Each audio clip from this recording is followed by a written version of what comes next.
શું તમને પેશાબની તકલીફ વારંવાર થયા કરે છે?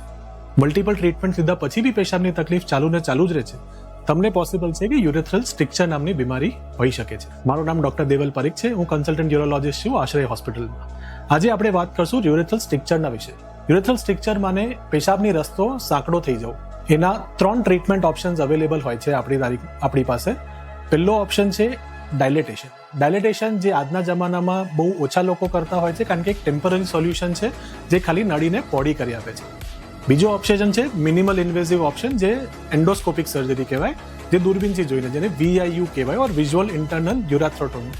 એ એક મિનિમલ ઇન્વેઝિવ સર્જરી છે જેમાં પેશાબના રસ્તે દૂરબીન લઈને આપણે સ્ટ્રિક્ચરને કટ કરીને ઓપન કરીએ છીએ.